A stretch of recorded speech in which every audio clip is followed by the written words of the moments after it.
we have to find change in cost for the given marginal, and we know that the number of units x increases by 5 from specified value of x. We have given that x is equal 15, and we know that the number of units increases.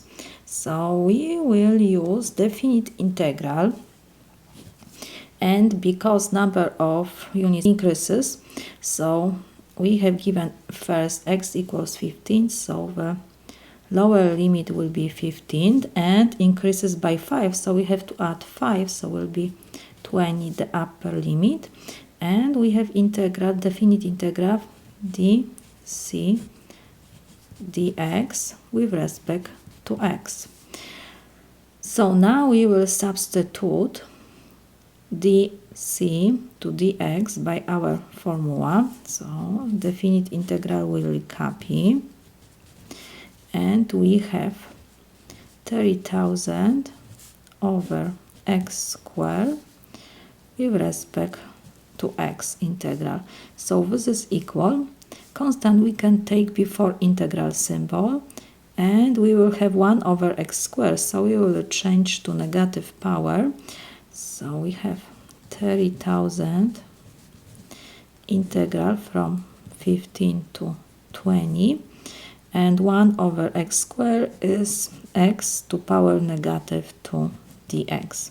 So this is equal, we have 30,000 times integral of x to negative 2 power, so we have to add 1 to the exponent and divide by the same power which we get, so will be x to negative 1 over negative 1, and we have definite limits, so we have to plug lower and upper limit. So this is equal, we have positive times negative, so will be negative 30,000, and will be x to negative 1 power, it means we have 1 times 1 over x.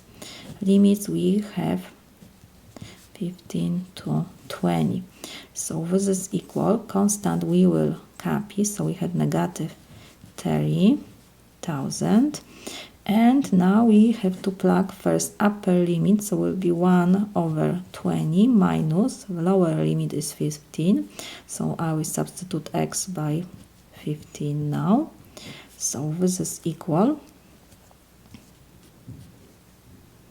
we can use calculator, we have negative 30,000 times, and in parentheses we have 1 over 20 minus 1 over 15, close parentheses, this is equal 500, and because we have cost, so we have to add dollar symbol, and we have 500. This is my solution.